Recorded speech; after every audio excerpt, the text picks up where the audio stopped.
Yo, people, welcome back to the YouTube channel. You already know what time it is. It's time for London Clubs Carnage again and live to you today because I feel like after what happened in the weekend, over what's been happening recently, and obviously to come with the final potentially for West Ham on Thursday if they get the job done, it had to be live because it's come at a crucial time. But before we get into that, everybody's in the building. Big up your damn selves. Lawless, talk to me, bro. How are you feeling? How are you doing? Listen, I'm feeling good. You know, I feel like I see the thumbnail. I see the little red Sims thing over my head. I don't think it should be there because let's be real. It's not about the league. We don't care about the league. It's about Europe, and we won in Europe. So I think that should retrospectively be changed. Whoever does the thumbnail, go and add that green Sims icon above my head. Thank you. We got the W this week where it mattered. Guna Lee's in the chat laughing away.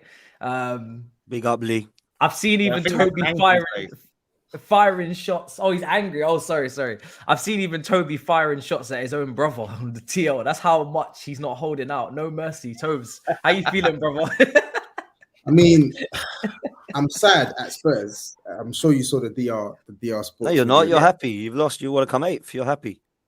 Oh no, I'm sad. I'm saying I'm sad at how crap Spurs are. But yeah, I'm not sad that we lost against Aston Villa. I know we're crap, but did you celebrate a bit? Was you happy? Did you celebrate a little bit? I think Toby wanted Europa League. Yeah. No, I said I would have taken Europa League, but at this point, you know what? Just give me eighth, man. I don't want them. I don't want this club to take any bit of solace or a crumb of like a consolation. I don't want there to be any consolation. I need these guys absolutely mudded beyond belief. I need them mudded. Jesus. And lots of spam in the chat pots. Bigger fish to fry. The Seagulls, we know what their diet is. Bigger fish to fry. It's all in our hands. Pescatarian out here, mate. Eh? Potts, how are you feeling, brother? Talk to me. No lead judges this time. I'm actually all right because, as I said on my post-match stuff, I kind of believed it was over anyway. So for me, it was not. For me, it was done anyway. I think if it was such a shock and such a wow, Arsenal throwing this away, then did you three really think that by beating Newcastle we were still in with a shout? No. This was done, man. So this just nails in the coffin, and we can forget about it now, end of the season, and we go into the summer knowing that we gave Man City a bit of a go. But this has been a crumble, man. The capitulation, particularly in the second half of that game, but also at the end of the season, man. You can't sit there and try and what's the word? Big it up. Like, it is what it is. We threw this away. We've bottled it with whatever terms people want to use. People get very defensive, very sensitive about the term bottling. I don't know a club that hasn't bottled something. I think I said this on this show, on my show. Like, it happens in football, man. It's part of it. So when you do it as a club, you have to just accept it. But there's not many fans that can, man. So much. That's why, Potts. Your fans throw it at Spurs. Not just Spurs, though. Not just Spurs, though. Not just Spurs. Everybody's obsessed with Spurs. It's nothing to do with that. For me, no, it's I'm saying, anyway. but that's why, like, you call them bottle jobs so much, Spursy, all of that stuff, that when it gets thrown, I'm not saying you particularly, but your fans, when it gets thrown back, it's and like... And I agree. And that's why people don't like the term bottle, because they associate that with Tottenham.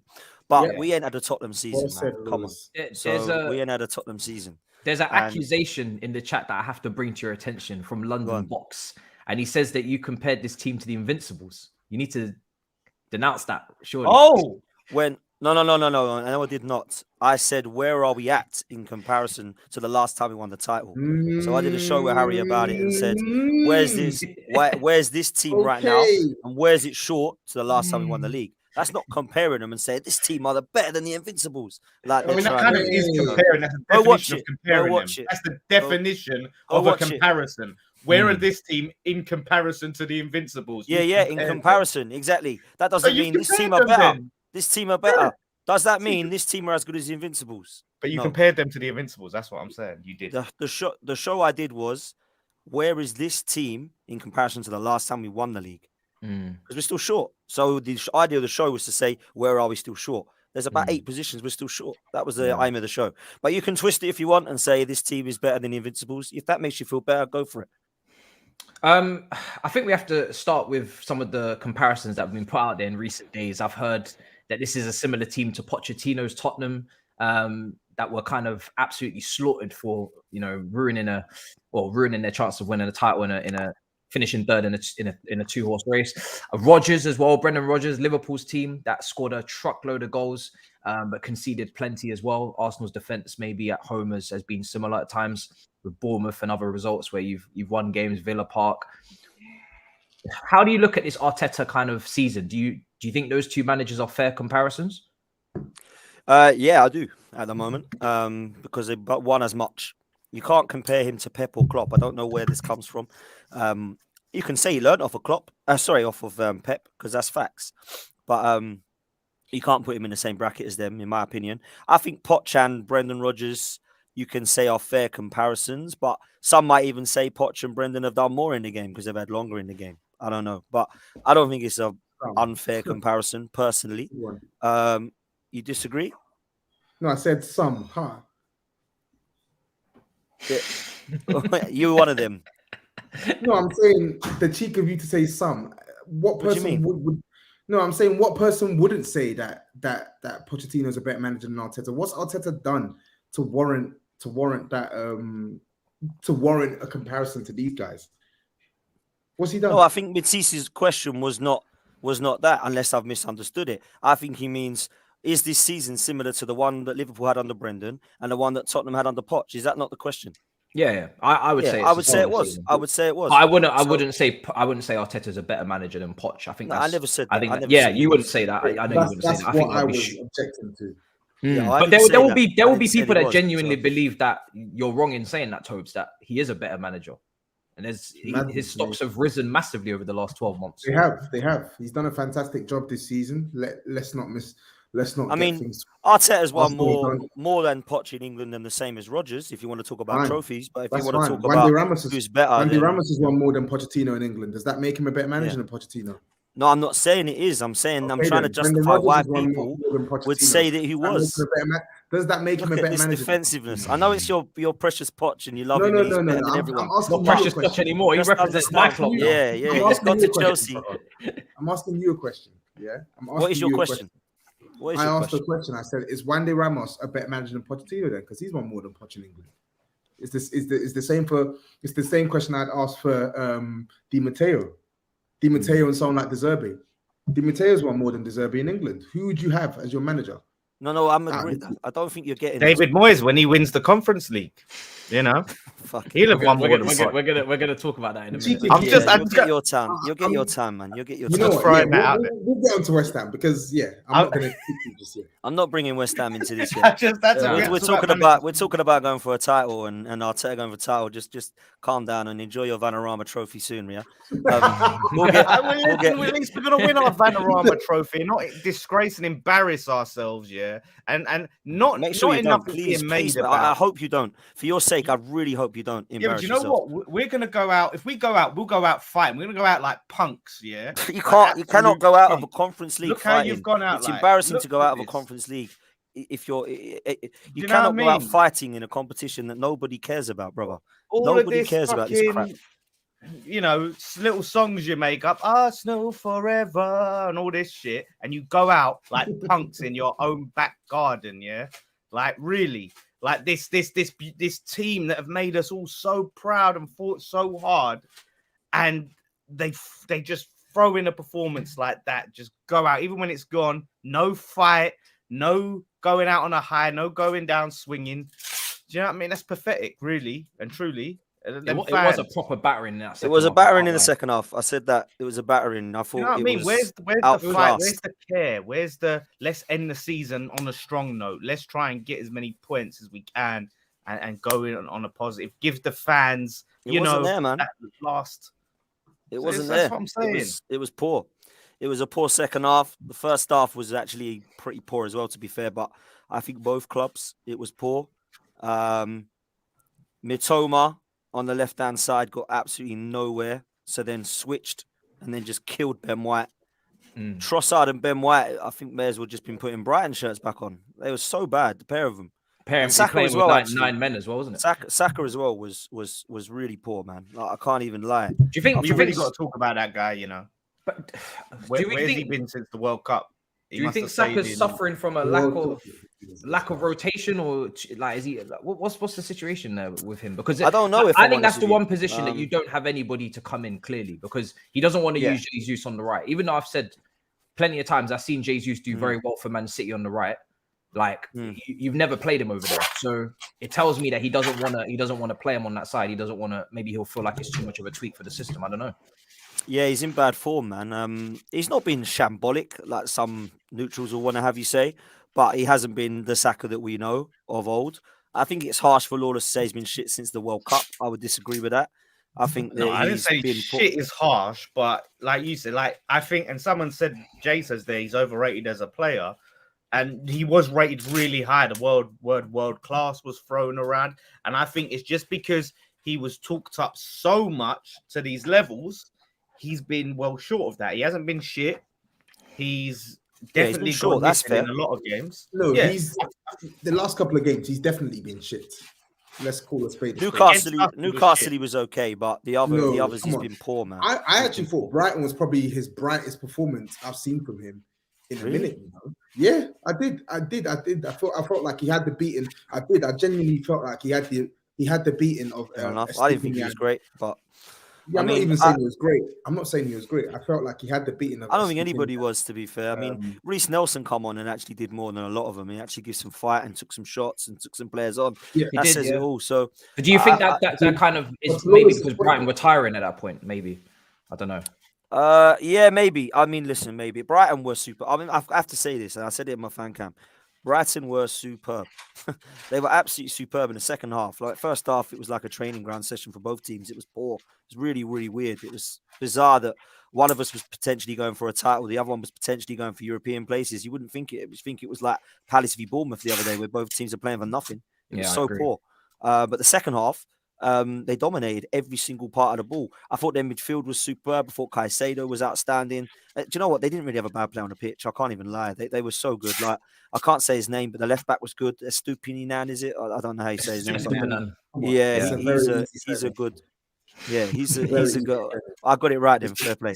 So I don't think there was anybody that played badly. It wasn't a good performance from Arsenal in the second half.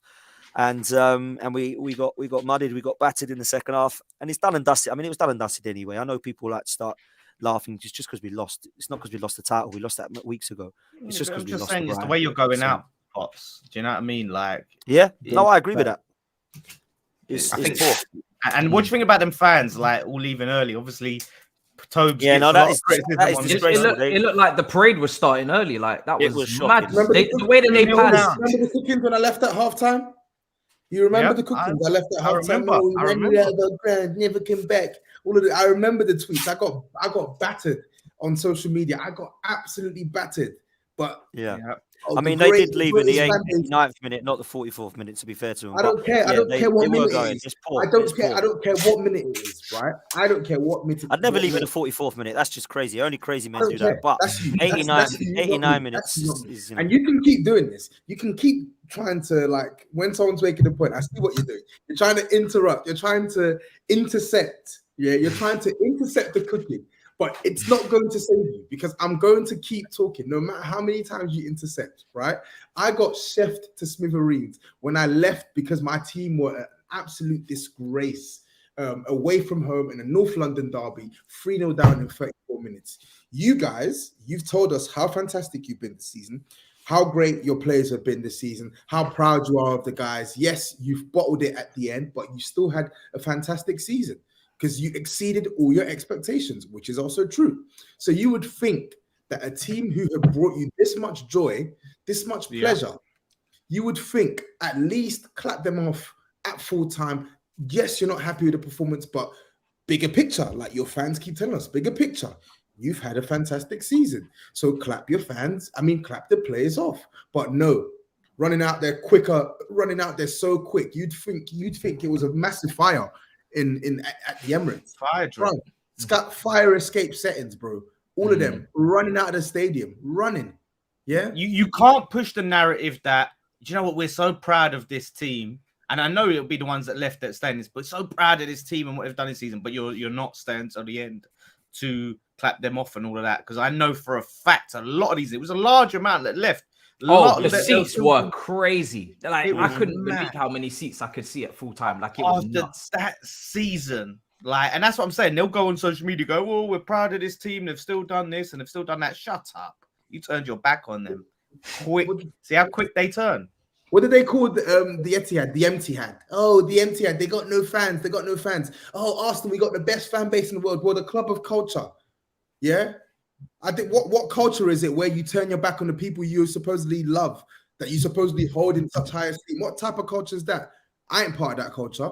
I hated that Spurs team that played against Arsenal when we got battered 3-0. I have no attachment to that team. I had no attachment to Nuno.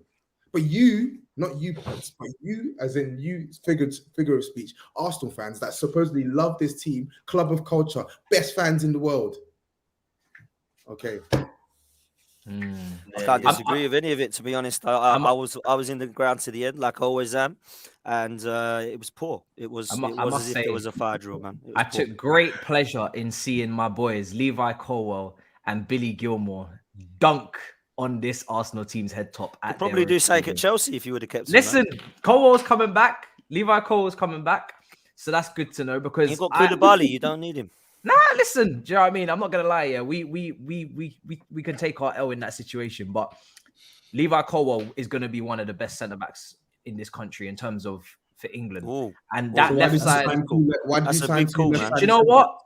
It's a good question. Why did you sign two left-sided centre backs? It's a good question. If you look at the summer, Thomas Tuchel was this close to selling him. He was this close to selling him, and it took him kind of being overridden by the board to say, no, we're not getting rid of him. We're going to keep him. We're going to loan him out instead. So a lot of people didn't see the vision. He was getting called a championship defender. He had a tough playoff game, I think, with Huddersfield at Wembley. And people were like, not really sure this guy's worth the hype. We can bank a little bit of money on him and sell him and get rid and move on.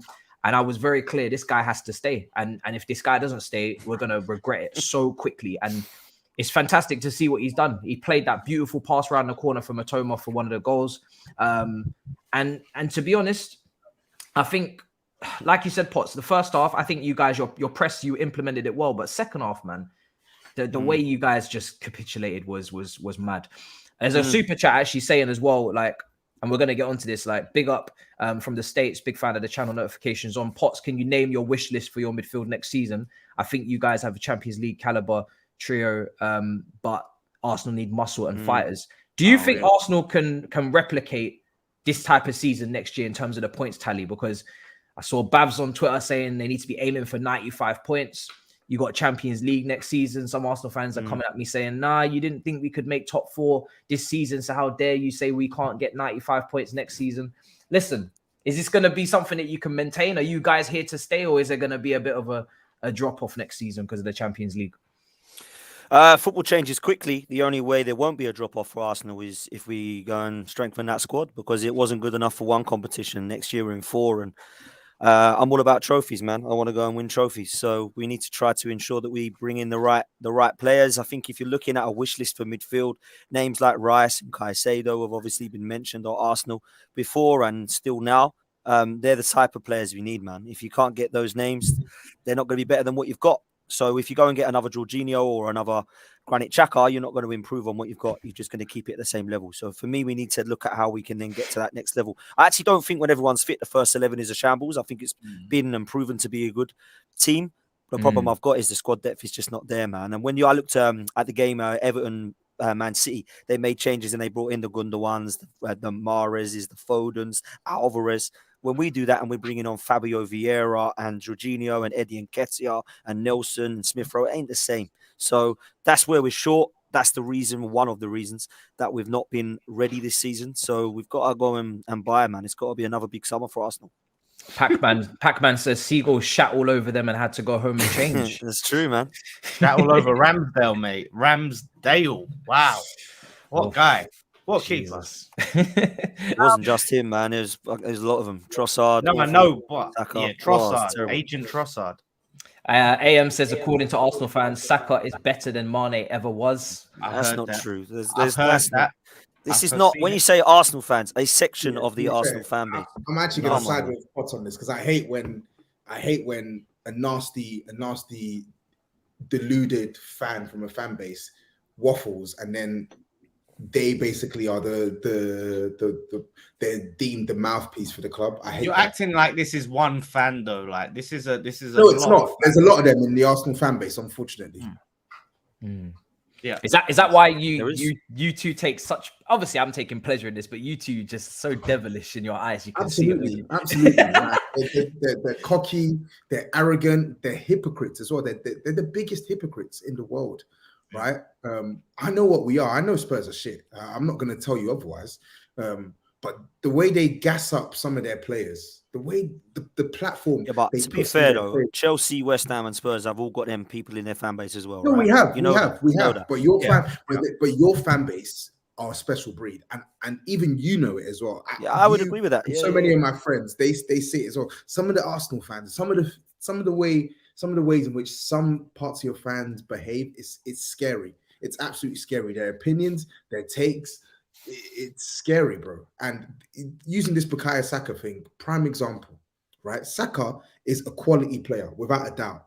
On form, he's probably been the best right winger in the league this season, even though Mo Salah scored more goals than him. Because if we talk on performances, he's probably been the best, right? But then you see how good he was for England. He was fantastic for England. But then all the comparisons go, oh, is he now best right winger on the planet? Is he better than Mo Salah? Is he this? Is he that? No. Stop putting him into these conversations, because then when you put him into these conversations and you then start to judge Saka by the same standard you judge these players who are in these brackets and conversations, then it starts to get spooky. Then it starts to get real spooky. And we don't want to do that to poor Bukayo. We don't. But at the same time, you need to shine a light on this shit. You do. I was having conversations with some of my boys, and they were trying to compare Saka to Vinicius. Matisse, remember the conversation we had in the Big Six chat? Yeah. Sorry, no, because one is not going missing when it's crunch, and I get it. He's played a lot of football. I sympathize with him for that. He's not been rotated. That part I actually get. At 21 years old, he's simply having to play through too much football. I do get that, but at the same time, we've actually had one game for a week for a while. Do you know what I'm saying? Exactly. And that's the point I'm making. You want to be called a star boy. You want to be called best in class. You get best in class treatment, right? Because I know for a fact, Vinicius Jr. You saw what he did to Man City the other day. Yeah, how many games has he played this season? You think he's getting a rest? You think he's not playing? I don't think people. I don't think that I can't listen. I can't have anything bad said about Saka. I can question him, his performances in the last few games. But what I'm saying. But I agree with you about the Mane and the Vinicius Junior thing, man. Whoever's saying he's better than them, he's got potential to be as better than them or as good as them, as better. That's absolutely factual. Right now, Saka is not I get guy. that. No, I get that. I get that. The big game guy. I think we're looking at the wrong guy if we're going to be looking at him, man. That's what I'm saying. We're not. But Potts, we're not. When we speak on Saka, we're not looking at just Saka, right? It's not just him. The experienced heads have let themselves down. But what we're saying is he has been up until maybe I would say the end of March, I would have had him as your best player this season, and I still think there's an argument to have him as your best player. But his form has tailed off in the last 7-8 matches. It's tailed off, and it's visible. I don't get this overrated thing though. I think people in the chat saying he's massively overrated. I don't get that. I don't know about that. I think if you're comparing him to world class players, then okay, yes, there's a case for that. But generally speaking, I don't think he is. I don't think outside of Arsenal fans, I don't think anyone overrates him. Is it a disrespect to compare this team to like Liverpool, who have been going up against City for the last couple of years? Because we have to remember that Liverpool team, outside of the context of going the distance with Man City, and I'm talking going the distance, final day, last 20 minutes, they're about to win it, and then it's taken away from them. They've also challenged on multiple fronts in terms of they've taken multiple competitions at once whilst challenging, which is something this Arsenal team have not done. You've gone out early in all comps to focus, and this is really important. to focus on this league, to zone in on this title, and you still haven't pushed City all the way, because City being pushed all the way, I'm talking last 3 games, they're still sweating. You guys have pushed them, don't get me wrong. You've taken it as far as you can take it. But that's why I compare it to these other managers that I've just mentioned and not to Klopp's Liverpool, because that Klopp's Liverpool was winning. How many points did they get? 97? 7, Yeah. Come on, man. Do you know what I mean? Like that's it isn't that's like ridiculous. that. And also the it's difference between that as well is how many of that. We all know the 11, the Liverpool 11, right? How many of them would be getting into World 11s? Probably 5. Goalkeeper, fullbacks, wingers, strikers, central midfielders at the time. I don't think we can say that same for Arsenal. There was Arsenal fans doing combined 11s with that team on Twitter. I've seen it. Big accounts. Okay. That's what I mean. It gets carried away now. It's silly. It's silly. Combined Yeah, no, 11s. and I'll give it to Potts, because Potts never entertains this talk. And I actually think that Liverpool thing is shameless, man. It's shameless. Liverpool hit 97 points in the season they won the Champions League and missed out at the Premier League by 1 point, and then went the next season and hit 99 points. They had wingers that were scoring 20 to 30 goals a season. They had midfielders that were working their socks off and were uber consistent. They didn't have maybe the panache, the goals, or maybe the technical quality that some of Arsenal's midfielders have now, but they were consistent. And then the defense speaks for itself, and the goalkeeper. Like there is no competition between that Liverpool team and this current Arsenal team, and rightly so. This Arsenal team are in their infancy, right? This is they're the second youngest team in the league, etc., etc. Their time will come. If their time is meant to come, it will come. And what I mean by that is, if they don't rest on their laurels and they push on from here, they sign a couple of world leagues, etc., then maybe their time will come. Then maybe you can try and do something like the Liverpool team have done. But comparing yourself to Liverpool, no, miss me with that. Relax. I want to dispel this whole agenda that's now being put, and I've seen it by all people, Mark Goldbridge and some. I was just about to bring that up. Some of the stuff that guy says, man. Honestly, I think he's all about what. Say he said now. I don't know what he said. He said it's not a bottling because the points tally is so high for Manchester City. Like they would have had to have hit 95 points Arsenal to win the title. So it's not a bottling. And then what I was going to add to that to say, okay, let's see if this like stacks up, is that when Leicester won it in 15-16, they won it with 81 points. Tottenham finished on 70 points. Arsenal finished on 71. So that's where people say it's not a bottling like Tottenham or like that season, is because the points tally wasn't that high. Whereas this, you had to have that near perfect season. So what's the argument, I guess, to stand up on that? Because a lot of people are like, yo, Goldbridge, I was spot on. A lot of people say that. Arsenal fans will be sucking him off. No, Arsenal fans will say that he's absolutely correct. Well, the first thing is, when you win the league, you don't turn the medal over and it says you got to 99 points. Right? It doesn't say that. It just says you won the title, right? So to me, it doesn't matter what points people are on. That's the first thing. The second thing is, I understand where Arsenal fans are coming from. Those that don't like the term bottle, I get it. I understand why it might make you look bad and get very sensitive about it. I'm not personally. When you're 8 points clear and you lose the league by 7 points, nearly the same points, same amount of points that you were clear by, that to me is a bottling. I don't really understand why Arsenal fans don't think it is. Now, if they believe that it's squad depth that's let us down, you can say that's part of it. If you believe it's in-game management that's let us down, you can say that's a part of it. If you say that it's individual error that's let us down at times, yes, that's part of it. But for me, as a whole, we were 8 points clear and we've lost the league by that amount. Maybe if you lose it by a point, you might say, do you know what? We took them to the last game. We should have really done it. There might be more of an argument. I'd still suggest you've bottled it, but you definitely have when you've completely capitulated and crumbled like this. They could be potentially 7 points clear of us, man. So I don't know. That's the way I see it. And if people disagree, that's calm. But they shouldn't disagree. That's a 12-point swing. So with 29 games played, so how many games you played now? 36, right? 36 games played, yeah. So in the span of 7 games, there's been a 12-point swing. This is crazy. This is absolutely crazy. You've taken 9 points. I think it's like 9 points out of a possible 21.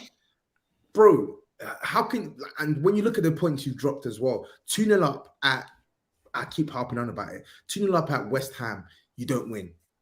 You were 2-0 down at home to Southampton. Southampton have taken like 1 point in like their last 6 or 7 games.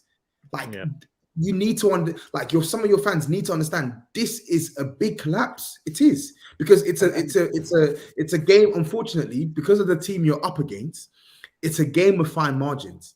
And like you said, if using West Ham and Southampton example, had you won those games, you would actually be level on points with Liverpool now. I mean, with Man City, but they would have a game in hand. But you could say, you know what?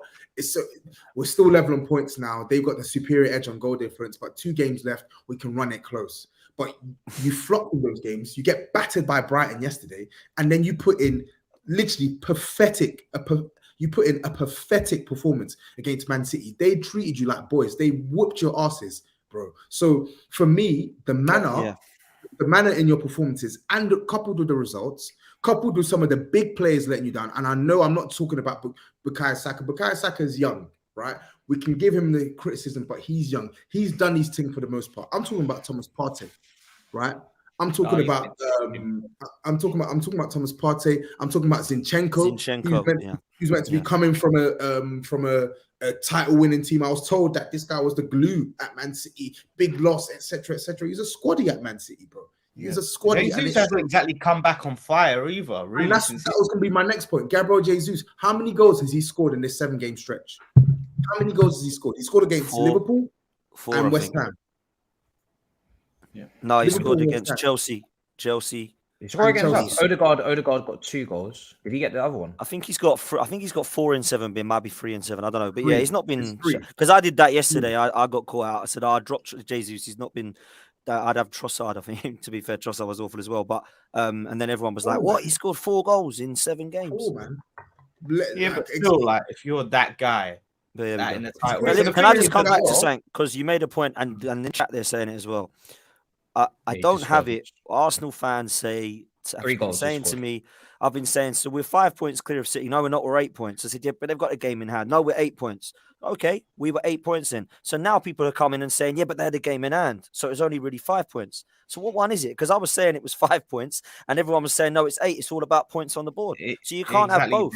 Now that it doesn't work for you, it's now only 5 points. You remember Arsenal fans, points on the board. You see, they were tweeting points. You see the greater than sign. Points on the board more than games in hand.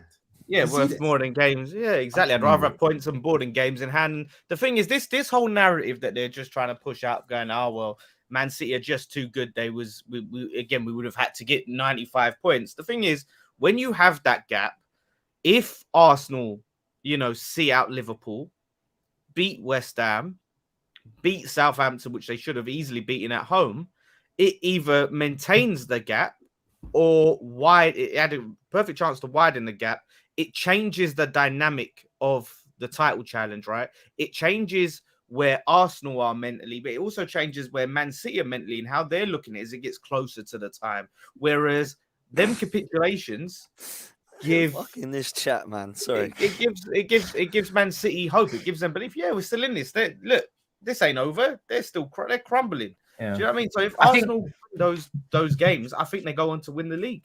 You wouldn't find a single Arsenal fan, and rightly so, that at the time of that image taken, and Gary Neville's posted it as well, where before this last 7-game run, where you guys, was it 7 games? Is it since the Liverpool game? So yeah, 4 games, 7 games: Brighton, Newcastle, Chelsea, Man City, Southampton, West Ham, Liverpool. In that time, Jesus has got 3 goals in the last 7.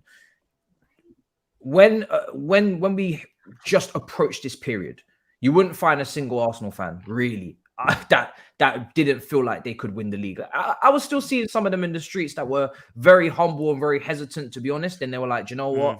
Nah, like, it's not done yet, and I'm not sure with this team whether we're going to do it. But online, for sure, everyone was like, nah, we think we can do it now. Like, we're really purring. And Arsenal were being called, rightly so, the best team in the league.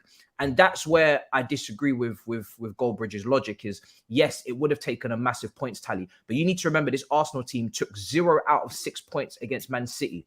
0 points out of 6. So you have added to Manchester City's points tally. You haven't helped yourselves in that head-to-head. When you've come up against them, you've not taken any points against them. So if you were to actually do your job first of all against them in terms of actually be competitive from a point standpoint, they wouldn't be on the 94-point tally, first of all. But second of all, is like you said, it's the level of confidence, it's the level the team was playing at. I always feel like the higher you climb, the further you'll fall. You can't bottle something if you never believed you could do it in the first place. If your team was not playing like champions, your team was playing like champions. Up until January, this Arsenal team was not folding under any pressure in terms of going a goal down. They were playing the best football. They were the best team in the league, and they had a gap and they had a cushion, and you had it all in your hands, as they would say. So bottling for me, bottling is about you being in control of a situation, you being favourites for a situation, you being the best in any field, and not standing up to the test when presented, being cracking under the pressure. That's what I call bottling. So you could look at other point tallies. Yeah, you can look at other point tallies, but you're bottling it.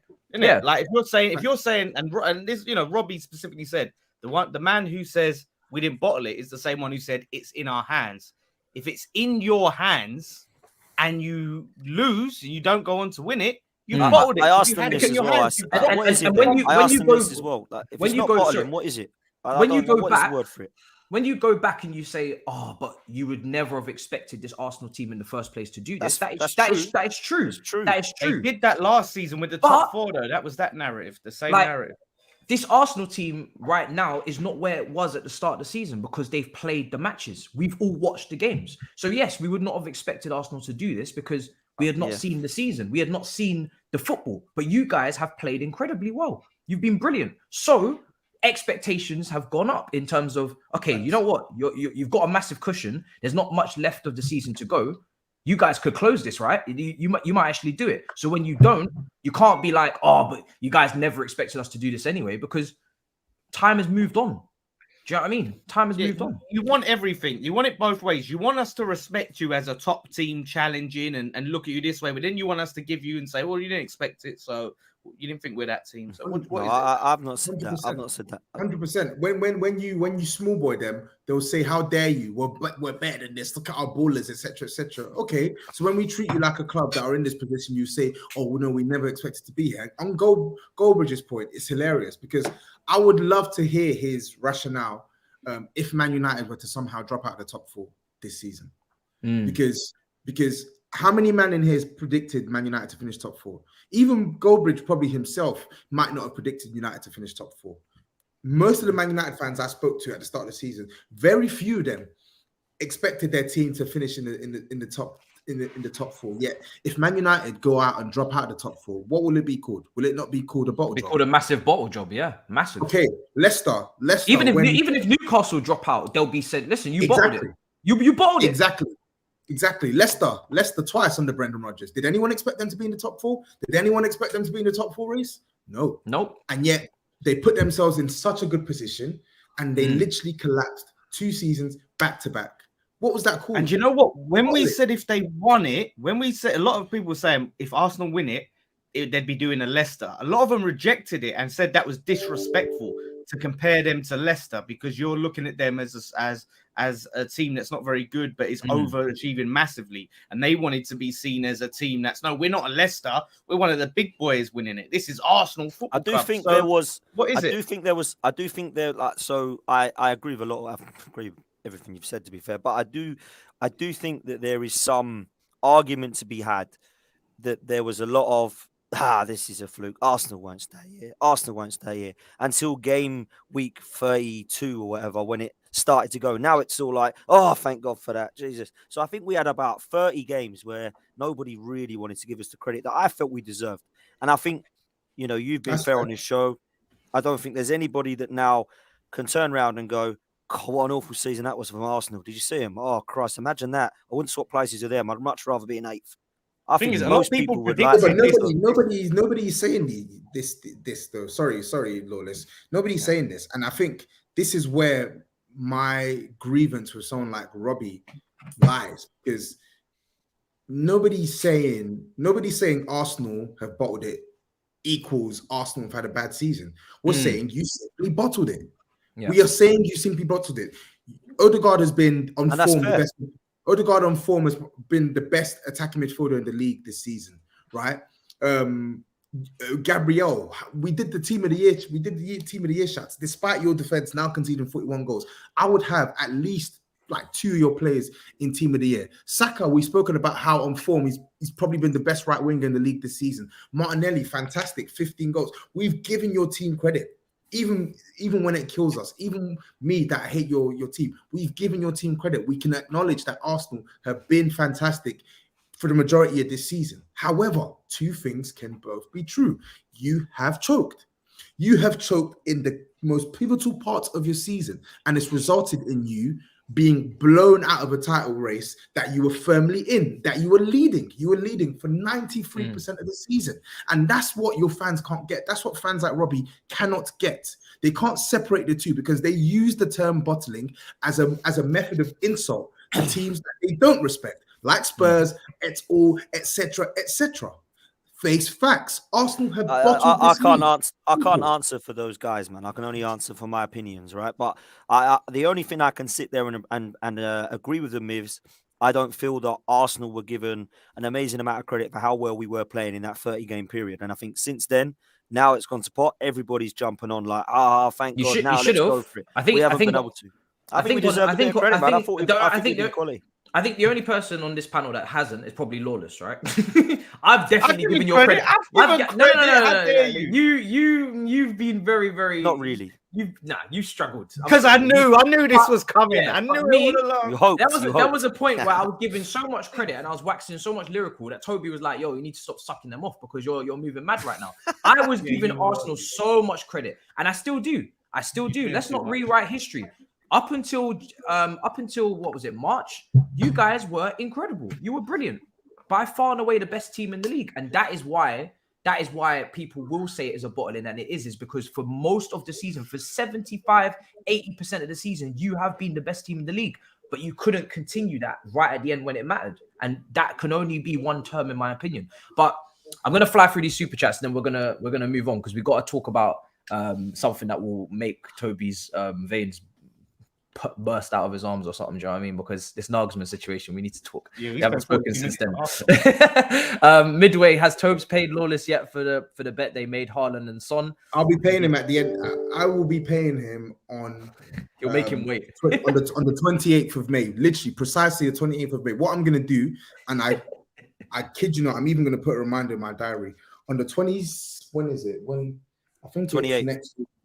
On the 26th of May, because it's a bank holiday, on the 26th of May, I'm going to go to the bank and I'm going to ask them to give me £100 in pennies. And you can't do that. You can't do that. You're just that's Dan mad. United. You stole that idea. You can't do it because Dan United's already said he was doing it. That's you fine. Can't do that. We're both going to do it. Let me even put a reminder in my diary. Go to bank. Try do that, yeah. Try go to the shop, yeah. Try go to a bar and pay them and get £100 bill and pay them in pennies. Try go to a restaurant and see if they accept that. That might be a video. ER says, I hope they do give it to you soon. Silver lining, says ER. Big up. Martin says it's amazing how much chat from 15th, 11th, and 7th. Listen, big up Martin. No matter where you place, you can always speak on others. You know what I'm saying? No matter where you guys should know that you've been 8th consecutive seasons, and I didn't. Yeah, but I had self-awareness when I was 8th. Some people I've got plenty of self-awareness. I've already said my team shit. I said we need to get 40 points. If that's not self-awareness, I don't know what is. I said from February, my team need to hit 40 points. If that's not self-awareness, I'm just saying, like, if that is massive self-awareness, I'm not gonna lie. But why do we get criticised here? When Alan Shearer was reviewing like Arsenal games and saying how poor they was, even though Newcastle was in a relegation battle, people weren't going, "Oh, but how can he chat?" No, he's just giving an assessment as a football, football fan. Yeah. We definitely bottled this title challenge, but I enjoyed the season. Hopefully, the We Have to Be Ruthless rings true this summer. Anyway, big up everyone on the panel. You all were great this season. Some of the fan cams, I can't lie, were hilarious. Turkish was spot on, I think, in his assessment in terms of the Cronkies. That yard man, he was spot on, man.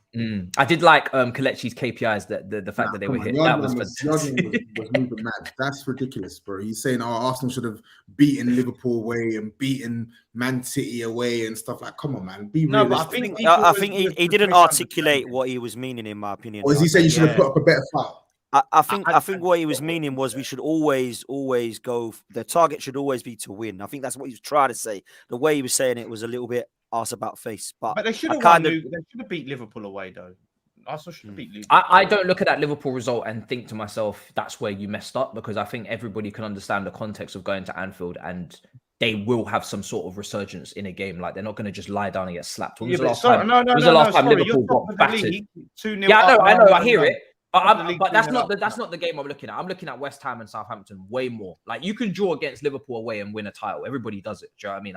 I think it's the dropping points at home to the team at the bottom of the table. That's the one that really. No, but I'm saying he was right to say they should have won that game. He's right to say that. He could have. The best fan cam for me this weekend was Turkish, I thought. Yeah, I think he was spot on. I really do. I think he was spot on. Like, you guys need to go big in the summer. Martin says top 4 is much easier than winning the title versus City. It is. That's why a better team has to be challenging for a title than a team that's in top 4.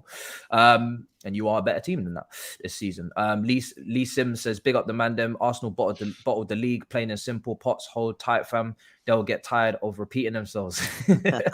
And William, he won. I don't think you know Tobs very well if you think wrong. that's the case. William says, you can cook us all you want, but remember Chelsea spent 700 million just to avoid relegation, and Spurs will be playing somewhere in Azerbaijan next season with that Daniel Levy refund in hand. The one thing I'll say to combat this is, no matter how much you can talk about my season, me and you have ended on the same trophies. Yes, you've got the memories and I've got the trauma, but next season, when you see that table resets at 0 points for everybody and you're only top by alphabetical order, that is when it really stings. What happened this season, it won't sting right now because you haven't let it set in all summer. Believe me. When the table resets and you realize that you've got to go from 1 to 38 all over again, that's when you're gonna understand what happened this season. There's still so you can laugh now. With big boy Poch at Chelsea, you know what I mean? Liverpool coming again. Big boy Poch. I think this is a very important moment in Arsenal's history with Stan Kroenke at the helm, right? You either take what happened this season and you run with it and it builds for something more, or you take this season and you're lenient and you think, oh yeah, we're definitely going to challenge next year. No, we can't do that, man. If you do that, this might be just, this might be a one-time thing where we don't see you, accumulate this level of points for a while, because there's going to be a lot of competition. We got Champions League's going to be tough. Let's go to Tottenham though, because Nagelsmann did reject you guys. And I haven't heard Tobes' opinion on this, because I think it's a damning indictment, mate, of where your club is at, bro. I said to you on the Big Six, bro, that he might have something for you in terms of maybe not thinking that job was right, and then bang, 24 hours later, he's like, nah, fuck it. I don't think I ever denied that Nagelsmann could knock back Spurs. My point is Spurs need to do everything in their power to try and make it an environment that he wants to work in, because nobody can deny that Nagelsmann was interested in taking the job. Spurs were actively in talks with Naglesmann. That whole news fiasco was a load of bullshit, some PR generated nonsense, some tosh that the club wanted to peddle out. It was BS. They said their words were they have no intention of making him a Spurs manager. They've never entered into any discussions to make him a Spurs manager. They admire him, but they want to go with a different option. Bullshit. Because everyone knows that Spurs were actively in talks with Nagelsmann. They were actively in talks with Nagelsmann. Fabrizio reported it. Alistair Gold reported it. Matt Law reported it. Dan Kilpatrick reported it. The same journals that said that Spurs were never in talks to begin with in the first place were the same ones. Were the same, right? Were the same ones. Really, Spurs fan. Mad. I would address this comment. I don't want it to derail me. My point here.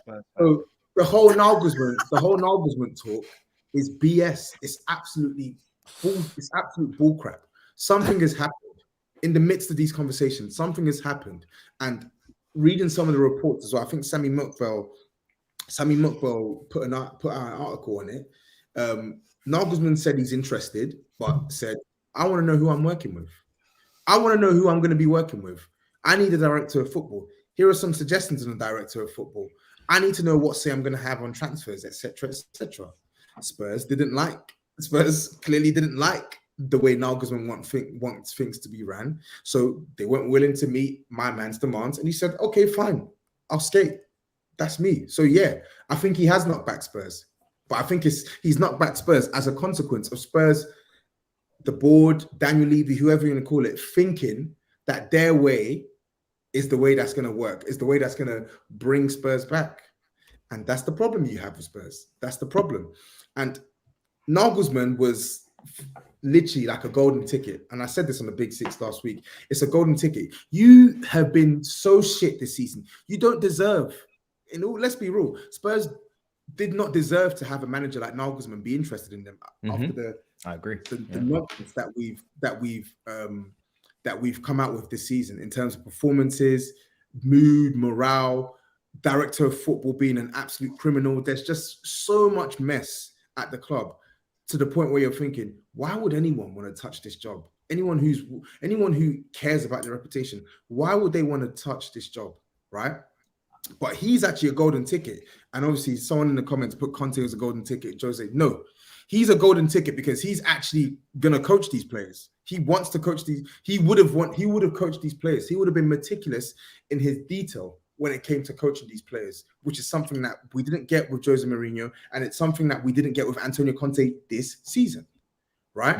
So, and the funny thing is with Nagelsmann is it's weird. I saw the heel turn from certain Spurs journals and people who do football content on socials and stuff was disgraceful, man. That news came out and then I'm seeing tweets like, oh, I never felt he was the right fit for Spurs anyway. Yeah, man, fuck. It made me sick. It made me physically sick to my stomach. If he's not the right fit for Spurs, who the fuck is? Who the fuck is? We were told that we've seen how Daniel Levy operates on a shoestring budget. He's a man who's worked on a shoestring budget. Spurs are looking for a manager who plays an aggressive, front-footed game. He does that. Spurs are looking for a manager who wants to work with young players and develop young players. He does that, right? Spurs are looking for a manager who won't disrespect the club and won't see it as if the manager's doing them a favor or whatever. What inkling, right? What inkling in Nagelsmann's career has given Spurs the thought process that this guy is a man who disrespects the jobs that he's been employed in? He's worked at Hoffenheim, Leipzig, and he's been at one big club in Bayern. When have you ever seen this guy come out with a disrespectful comment towards his own club? When have you ever seen this guy not take his job seriously? Yeah. So all of these reasons as to why he wouldn't have been a good fit, on top of the PR bullshit that every single journal spit out at the same damn time, it's fishy to me. Something isn't right here. And more often than not, we know where the problem lies. Spurs are finished, mate. They're a finished club. It's the same thing with Conte. Sorry, Potts, but my last point is the same thing with Conte. Do you remember when we tried to go for Conte in the summer and we didn't get him? And apparently it was, Spurs move away from Conte. Bullshit. He asked for something. You didn't want to give it to him. He said, I'm going. And it's the same thing. Do you think that'll happen again then? Do you think you'll go back in and get Nagelsmann then? Do you think it'll be a Conte repeat? I don't know. Nagelsmann's not interested like that, like what Tobs is saying. Like, he made demands that would not be fulfilled. How do you know that? How do you know that though? But wait, Lawless, sorry. What are these demands? He said, I want to know who my director of football is. I would like to work with a director of football. Didn't you just say he gave a load of names of directors of football that they should? He gave some names. Yes, apparently, allegedly, he gave some names. Allegedly. But I think the most important thing is he wants a director of football that he can work with. And when Spurs have such uncertainty in that position, I think you're making a lot of assumptions about what's happened, because all we know was he was linked, and all of a sudden, obviously, Spurs come out and said he's not the guy for us. We're not interested or whatever. So was he like one of them ones where, there's a girl in a club or whatever, and then you're like, yeah, can you give me your number? And they're like, no, and then you're like, I'm not interested in you. Sound anyway. like Errol. What's going on? Yeah, but I didn't take it to the X-rated level. You know what I mean, like Errol. But no, I'm just saying, like they're doing that. Like, well, we weren't interested in you anyway. Like after he rejected them, do you know what I mean? Yeah, that was stupid. Like that was a really stupid. It's like like you said, it's like a girl in a club. It's literally like a girl in a club. Like it's like a guy with a girl in a club. I think. Yeah. I honestly believe you're in trouble, man. Like I really do. Until your owners and Levy go, I can't see a bright future for you guys at all. Like I really can't. I understand they've done great things for you. They have. Like Levy has done great things for Tottenham. That is facts. Like there's nothing about. But the what now has never been there. The what next? Well, how are we going to get better? Where's our ambition? There's been zero for me, right? So for me, it's like either show ambition and change, or just go. Now, if you're more interested in getting people to concerts, AJ fights, go-kart tracks, then I don't think that's very good for the club, right? Moving forward. It's not good for the football club moving forward. So now that Tottenham has become a tourist attraction, as far as Levy is concerned, I would say you have no bright future. Now, I spoke to Sava last night, and he's like genuinely believes that Tottenham could have a shocker next season and be like towards relegation battle. That's how bad it is if Harry Kane goes. And it just reminds me, because Lawless was talking about this and actually was not joking. I said I don't think Tottenham will be in a relegation battle, even if they lose Kane next season. But it was so crazy for me to say that, a Spurs fan who's been on this channel. But I wanted to see if Tobs actually does what he thinks about, because Sava's a good guy, man. He knows what he's talking about. He knows his shit. So yeah, I don't think that Sava does know his shit, but I don't agree that we'll be fighting relegation. But but you could. Is what he's saying. It's a possibility. That's the idea. It's a possibility. I don't think it is. I don't think it's impossible. Is that what you're saying? You think it's impossible? Yeah, I do. I mean, Chelsea were basically battling relegation this season after spending God knows how much. They were in relegation form. I don't think they were battling relegation. Well, they had two. They've never been below 13th. They've never been anywhere close to the relegation. They was below the 40-point threshold for a long time. At the end of the day, they were under no serious threat of relegation. Do you know they had a world-class manager at the start of the season? You've legitimately been in a relegation battle, right? You've been in a relegation battle this season. We're talking about why is it impossible for? I think the worst it could get for Spurs, in my opinion, is mid-table. It's mid-table. No, but are you saying? Are we really sitting here? Come on, listen, Matisse, right? Yeah. You're a more serious club than Spurs. We are world-class manager in Tuchel. Spent a lot of money. World-class players in the team. You struggled for the longest to get 40 points just because I don't think Tottenham will have. We say it's impossible. I don't think it's impossible though. The reason for where we are is because of instability and trying to do too much at once. That's not going to happen at Tottenham. There's going to be stability. Now, it's not going to be, in my opinion, good stability, because I think they're going to regress in terms of the quality of manager, and the playing squad with Kane coming out is probably regressing as well, right? Unless they really cover all bases in terms of recruitment, and they don't even have a sporting director. But there's loads of teams mid-table that will take a lot of players that Tottenham have. So I don't think Tottenham, from a squad quality perspective, or even a managerial one next season, will be below mid-table. And they're not going to have a 35-man squad, and they're not going to have all of their medical team sacked, and they're not going to have new doctors and new managers. They're not going to have 4 managers in one word. They would hope not. What about the fan unrest? Could that affect what's going on in the team? Fan unrest. That's why I say mid-table. Like if it's like 11th is bad. Like let's not be silly here. 11th, 12th. That's what mid-table is, right? That is shocking for Tottenham. That would be a horrendous season. But when you're talking about a relegation battle, you're talking about being in the trenches. And I don't think with the likes of Son, with the likes of Richarlison, I don't think these players will have them in the trenches. Like, do you think they could have a West Ham season?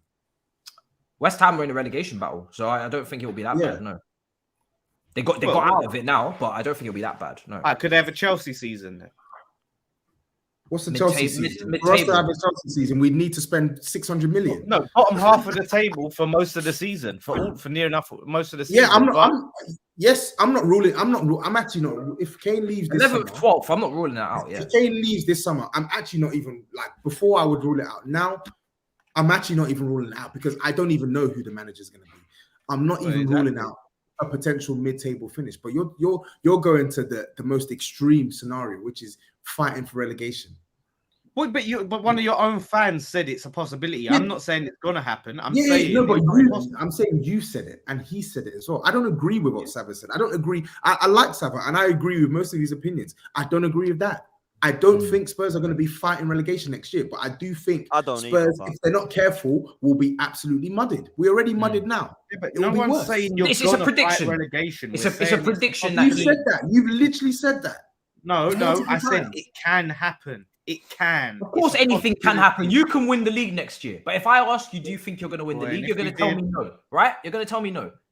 Don't be shameless now. You're going to tell me no, right? No, what I'm saying, we could win the league next. It's possible. It's not likely. Finish above. Finish above Tottenham, Lawless, it's possible next season. Yes. It's possible that it's possible that you could do that. It's possible that Manchester City could get relegated. It's possible.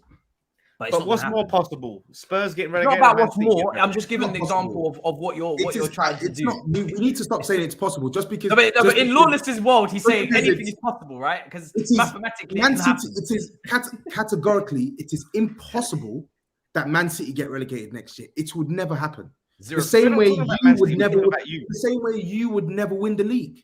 Yeah. The same way you would never win the league. And you can't say that. You can't say that. No, you can't. After Leicester, you can't say that. Yes, I can say that. Yes, I can say that. And the point on Spurs, no matter how mudded we've been, no matter how mudded we've been, only 6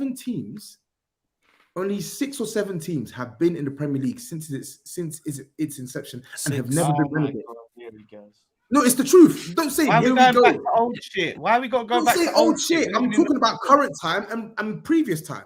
Spurs, as bad as they've been, even in the season where we were fighting relegation, right? Even in the season where we were fighting relegation, have never been relegated. Aston Villa never got relegated until they did. Do you know what I mean? Everton could potentially get relegated, never been relegated until they do. So there's no point in saying we've never, so it means we never will. Just because we've never before. No. There's a first. You're overreaching. I said next season. We're talking about next season. I'm not talking about in 20, 30 years from now. We're talking next season. And I'm telling you, about being in the battle. I brought this up. No. Stop twisting words. You're literally waffling now. You're absolutely waffling, right? My point is this: Spurs are not going to get relegated next season. And as bad as Spurs are, we won't be in a relegation fight next season. It's my opinion. It's my opinion, and I think I have every right to have that opinion. You're not gonna sway him now. Do you know what a relegation fight means? Yeah, he does. Lawless does. He does. That's the thing. He's actually you are actually best placed to speak on. Yeah, exactly. Take it from me. But yet you're saying that it could happen. Listen, this is an opinion that you're not going to sway right now. It would have to be in April, right? And Tottenham are dwindling in the relegation zone. Then Tobs will hold his hands up and he'll say, you know what, we're in a relegation battle. Just like he had to hold his hands up and say, we're not going to win a trophy. Just like I had to say, you don't know who their manager is. They could get Neil Warnock. No, they're not going to get Warnock. They're not going to get Neil Warnock. You are playing a game of infinite possibilities, right? And anything can happen in this world. That's the game you're playing. It's a game that we don't have time to play. They're not going to get Neil Warnock as a manager. He said Neil Warnock is not going to be the next manager of Tottenham. Don't let him get away with what he said as well. He said that that's the third time now. He said that West Ham are going to finish above Spurs. That's the third time now. Next season. I've seen this guy say on platforms, Race for Europe and here. I'm remembering everything you're saying. Because I'll make a little note. I did a little note. No. You waffle so hard, and then when it gets brought back to you, you say, "Oh no, but I never said that. I never said that." So that's why I've got my notepad. That's why I've got my notes. I'm remembering. You're taking notes now, yeah? Shit. No, but put the note. Add context to them notes. Don't just take your little notes. I'm not adding no context. You said verbatim, we're finishing above Spurs next season. That's what you said. That's what you said. So then where's the context? What context is needed? You said we're finishing above Spurs next year. You didn't take into consideration any context. You're looking at the worst case scenario as per. So I'm taking it down. That's the third time you said it. That's the third time. All right, write it down. We'll be here. We're going to move on to West Ham. I'm just going to go through these super chats. William says, Can I just ask a quick question, Matisse? Very quick. Go on. Was Romero a bozo again at the weekend? Can I just ask? I didn't watch the game, brother. I didn't watch the game. So that's why I've not asked him about the game. No, because Okay, let's not do it then, because if you didn't watch it, it's fine. Because I didn't see. I saw the free- highlight. I saw the That free guy, kick. that guy, did, man. I'm No, no, sorry, I but saw when the- I saw Gabriel the free does it, kick. everyone starts slating Gabriel. Oh, he's such a bozo. Romero, Tottenham fans are loving this guy, wanking over him. How bad has he been this season? That's not true. That's not true. Not this season. Romero has received pelters from several Spurs fans this season. Yeah, and rightly so, because he's combined been 11. No, not you. You combined 11. You were singing his praises when we done it. Oh, Romero. Against West Ham. Yeah, but you guys are in a relegation battle, so why would your defenders stack up better? No, it's not. It's not just about him. I'm not saying because he put him in the combined 11. It's the way you sang his praises when we did the combined 11. You have no sense of that. He has the world class. You have none. You have none. You have no sense that I'm picking over Romero. What? You have no sense that I'm picking over Romero. So that settles that for me. But on your point, Potts, right? I saw that he gave away the free kick for the goal. Yeah, he's a bozo. I've said it a million times. He's a bozo. He's had a poor season. My opinion that I had last week is not going to change this week. It's not going to change. He's had a poor season. He's got to hold that, and he's got to come back stronger. Fair. But I'm not then going to start pretending that this guy's a crap player. No, I'm not having that. That's BS. No, I'm not saying he's a crap player, because I you know me. I've said last season I like this guy, but he needs a calm head defender next to him, because he's absolutely rash. He's rash. Can I also say one more thing as well? Can I also say one more thing? I made a point on this on the Big Six. Romero, for all the abuse, for all the criticism, etc., he is having to play in an unsettled side where he is an aggressive front-footed defender in a team that doesn't press. Nobody does anything. You can shake your head all you want. Nobody does anything. You've seen how Spurs play. We literally sit there and let the opposition play around us. Nobody does anything. Right? That doesn't excuse his boneheaded decision making. That's fine. The thing with Romero is he's not been able to maintain consistency this year. He's been poor. But last week, I didn't even mention him like that because I didn't think there's no point mentioning when you've been bad. But he was our best defender against Crystal Palace. 2 weeks before that, he was our best defender against Man United. The problem with Romero is he's too. He's your best defender, 100. He is our best defender, but even Liverpool, he still is. That's how low the standard. Even Liverpool as well, right? People talk about the fact that. What did he say? By the way, they've conceded 7 goals more than us, and there's no defender that he's taken over Romero. It's hilarious. Spurs have guys, be honest. It doesn't take a lot to be their best defender. They have fucking Lenglet, 7 goals more than us, and Dial. It's shocking. Our worst season in a long time. Let's talk. Okay, yeah, I'm glad you said this. Let's talk, guys. Who are you having at right back? Porro or Kufal? Porro is really good going forward. I'll take that and legislate for it. He's fucking awful defensively. I know, but I'm doing a trend. I'm doing a trend on legislative. Who you taking at right back? Who you taking at right back? I'm taking Pedro Emerson Porro. or Kufal this season? Emerson's fuck. This is horrible to pick them. Emerson can defend, but he's fucking. I'd have to use him like a Wan-Bissaka. I'd probably have to. I might even pick Soufal. You know, the other two are fucking awful, man. Soufal's shit, but they're all fucking 3 of them are awful. At least Emerson. I take Pedro Porro. I don't want to talk about Emerson, but I take Pedro Porro. Okay then. And centre back. Who plays right centre back for West Ham? Zuma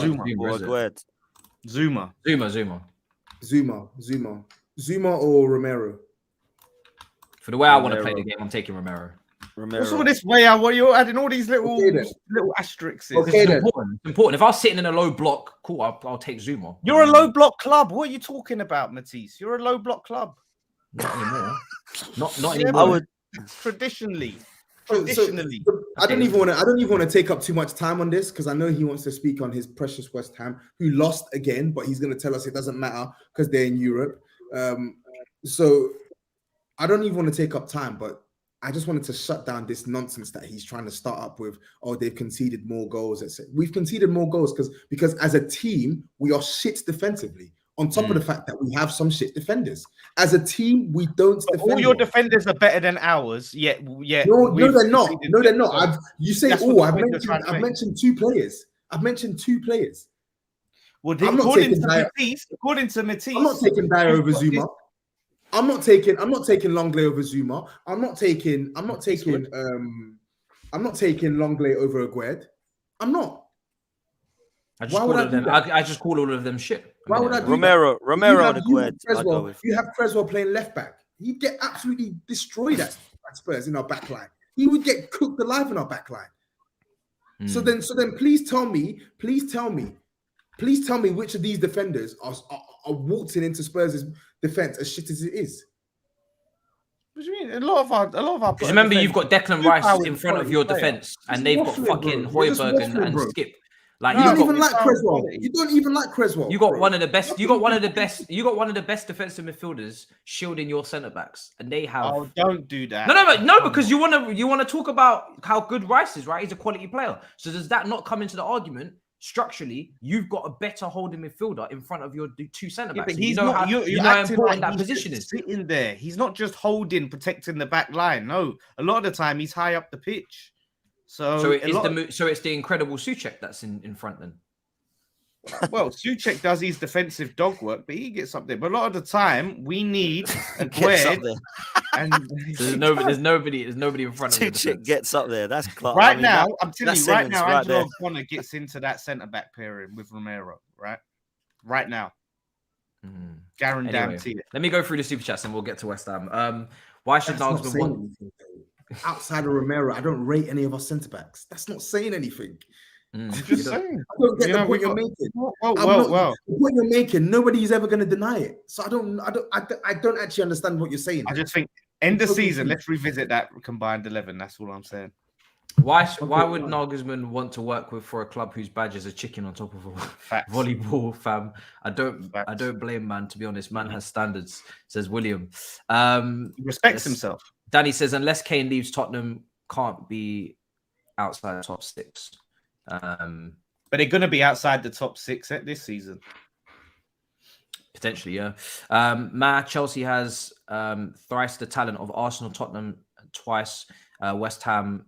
So saying be reasonable. Arsenal have overachieved, not bottled. They have overachieved. You have, but you're still bottled. The two can be they can be mutually exclusive. Just one season back, players like Buendia, Basuma rejected Arsenal. You have overachieved in the league. I don't think in all competitions you've overachieved. I think you've underachieved in the cups. Overachieved in the league, yeah. Yeah, you've overachieved in the league and you've massively underachieved in the cups because you've not been close to winning any of the cups. And the team as good as this should have won one of the cups. So you can also look at it like that. And then the fact that you left the cups early would lead to the fact that we expect you to continue what you're trying to continue in the league. If you were going in all competitions until the end, then I would have expected this type of fall off a lot more from your team. Just to add ice into the mess, Tobs, the club just announced a price increase for one Tottenham Hotspur membership. Levy may be the antichrist. It's horrible. Is it gone up 5%? Apparently, fucking hell. No, the season ticket prices haven't gone up. I think it's just I didn't realize the membership prices has gone up. I think it's okay. Season ticket prices were frozen, but I think maybe memberships have gone up. But he's just a bored Mine wanker, fucking man. went up. Honestly, I hate him. I hate him so much. West Ham, let's talk. You're one game away from reaching the final and potentially proving Tobes wrong, Lawless, that you're going to win this trophy and leaving this show with a trophy nobody else has picked up. Oh, don't lift the bottle up, mate. Don't lift the bottle up. Shit! Yeah, Oh shit! that might be the clippable moment. That needs, yeah. And there we I'm go. so glad There you we did go. There we go. Talk to Let me take a obviously. note of that. 1 hour talk to me. 13. you obviously don't care about Brentford, the defeat, and understandably so. You're already safe. So talk to me about AZ on Thursday, and talk to me about your chance of winning this competition under the magical mercurial Moyes. Listen, you know what I mean? We went a goal down, and I know, like, you know, Tobes was getting itchy fingers. You know, he wanted to be in that group chat. Certain people, quick, but he's smarter than that. He held fire. You know what I mean? So people were like, let's just see what happens, because they knew we showed the resilience. Yeah, we came back. Yeah, big moment. Ben Rama stepped up under pressure to take that penalty, right? Who, after obviously Bowen nearly got knocked out by the goalkeeper.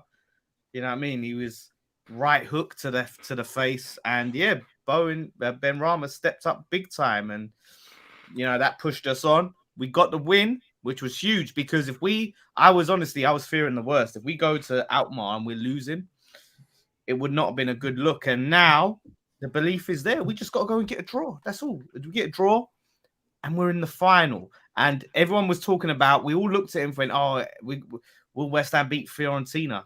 Fiorentina are losing as it stands to Basel, so it could be West Ham FC Basel in the final.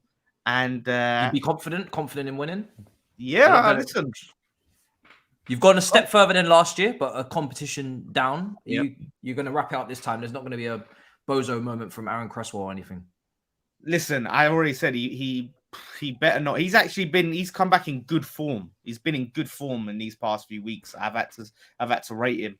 So if he ever dared to have a repeat of that, then he'd be finished. But I think we got enough because look, we went to Brentford. I'll touch on it. We rested 9 players, rotated 9 players. We weren't able to do it to that level last season, right? Because we were still competing for something. We're still trying to get 6th. We were still trying to win the Europa League. Do you know what I mean? And we had a thinner squad. You did, yeah. So this time, I think we're not going to have the same problems. We go and beat Alkmaar. Then we've only got 2 games in the rest of the league. You know what I mean? So we can mix and match, and then we're not playing in the final until June 7th. I don't agree that there's a conversation around who's had the better season between you and Arsenal, because I do think that's way too shameless, right? Because what's the better season? No. For me, it's too shameless to say that. Way too shameless. But for West Ham Tottenham, Tottenham, would you entertain it, Tobs, for your club versus his Absolutely club? not. We've been dog shit. What? Absolutely not. We've been dog shit. The only thing you can say is we're going to end up on the same amount of trophies as Arsenal. That's it. No, but I'm saying like if Tottenham versus West Ham for the better season, if they were to win a Conference League, would you entain Lawless coming to you? They've had a better season than us. If we finish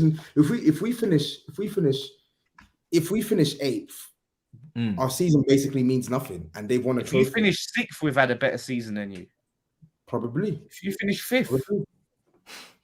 Probably. You can finish anywhere you like. I'm sorry. If we finish in the top 4, no, I wouldn't have that. Why? No chance. Why? So what? By your logic, this season, if you win the Conference League, you can claim to have had a better season than Newcastle. You really believe that? Yeah, because we've come away with silverware. Silverware. Right, let me not talk to a Spurs fan here, because obviously you don't know. Lawless, I'm gonna legitimately ask you, right? Would you take winning the Conference League over qualification for the top 4? For the top 4, not top 6, top 4. Champions League football at the Olympic Park next season. He would not. You wouldn't. The gift of winning the Conference League is to play in the Europa League. But you're telling me that a team that finishes 4th playing in the Premier European competition isn't better? Playing against potentially Real. What, you Arsene Wenger or something? We're talking about top 4 trophy. I'm not saying you get a trophy for that, but I'm saying the reward of finishing 4th is greater than the reward of winning the Conference League. Like, how much money it gives you to potentially sustain that in the future and go on to win more trophies? Would you take? You're basically effectively saying you take one trophy over the potential of winning multiple. Matisse, I'm gonna finish you because I wouldn't fucking take that. So you don't ask me that question. Spurs, Tottenham Hotspurs, yeah. How many times they've been in the Champions League? Multiple. How many? Yeah, they've never capitalized. They failed to capitalize it. It doesn't mean that you. It doesn't mean that you would fail to capitalize on it. Just because they failed to capitalize on it by improving their squad when they in the Champions League final when they made that doesn't mean West Ham would fail to do that. Matisse, what you're saying is I should take top 4 because this will give us the opportunity to springboard and win more trophies over winning a trophy that top 4 would help us go and win trophies. It's a trophy. We can see our team in a final lift up the thing. No, I'm kind of with Lawless. Do you know what? For you, for West Ham, fair enough. I get it. For me, no. But for me as a Chelsea fan, no. West Ham will win nothing. For you, fair enough. Trophy. For the Tottenham. Tobs, you said you was going to address that comment about the Conference League. I guess this is your time to do it, isn't it? Like, Yeah, can I you don't guys look see that? why. Like, I don't understand why saying I don't want to be in the Conference League is looking down on it. Why is it looking down on it? It It's makes me facts. sick to hear you say that. I don't care what it makes you. I hope Anyone you would vomit. think you're I not really don't Spurs care fan. I really don't care what it makes you, bro. Like, You I don't Liverpool want fan? to be. I don't want to be in that competition. I don't want to be in that competition. There's nothing pompous about it. If Spurs were in it, of course I would want Spurs to go and win it. But I actively don't want to be in that competition, because to be in that competition means that we've been bad over the course of the But season. you want to finish 8th, though. You want to rather finish 8th. So that means you've been worse. If you finish 8th, that's worse than 7th. But yes, I know. I'm not disputing that. What is your point here? What is your point? Because you're saying you'd rather finish 8th than 7th, but you don't want to finish 7th because that means I'd you've rather been finish. bad. I'd rather finish 8th because I don't get to be in that competition, and plus I don't want these guys to take any consolation from the season. That's why I'd rather finish 8th. But you have a better chance of seeing your team win a trophy next season. What's that? You have a better chance of seeing your team win a trophy next season. How? Because we're in the Conference League. Yes. Why don't you go for why don't you take the league? Why don't you take the League Cup more seriously? Why don't you take the FA Cup more seriously? Why? They're probably harder to win. They're probably harder to win. You could come up against City in those. Yeah, you can't come up against City in the Conference League. Sorry, I'm not having that. The League Cup is not harder to win than the Conference League. It depends on the draw. It depends on the draw. It depends on the draw. Exactly my point. The Conference League, the draw is always shit. The draw is always shit. Look at the teams. The draw isn't always shit. What are you talking about? Spurs literally had Nottingham Forest. We had Nottingham Forest. I know, I get you. I'm just saying, on average, if you was to say the likelihood of Tottenham winning the Conference League, the draw will always be kind because everybody in it is shit. Whereas in the Carabao, you could have got City, you could have got United, you could have got a tough game. You could have, but what I'm saying is there are less games you play in the League Cup to get to a final. There are more games you play in the Conference League to get to a final. Barbar's comment. Is this true? What? Hey. He's pumping in the air. I don't get this point. Clip. Find the clip. I don't get this point because that corroborates what I'm saying. If Spurs are in the competition, I would want them to go and win it because in the end of the day, like you said, it's a trophy. But if I had the choice of Spurs being in that competition or not being in that competition, I would pick to not be in that competition. How hard is that to grasp? Because it also do you think you'll always be like that, or will the club fall to a standard where it's like, you know what, fuck it, give me the Conference League, I want to be in it? What? They're already there. They should already be there. It's ridiculous. I don't get the question.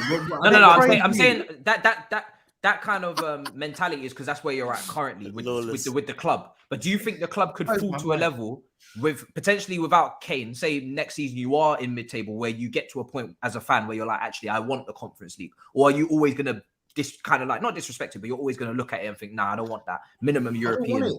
I don't want it. I don't want it. If people think that I'm being arrogant or pompous, go read up on how the Conference League was concepted.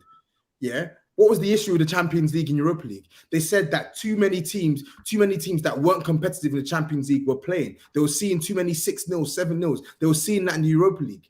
And yet there was not enough teams that were being given the opportunity to play European football. So you know what they did? They created a third-tier European competition for literally the worst of the worst. Why would I want that? Why would you want Europa League though? Because if you're in Europa League, you're not good enough for the Champions League then.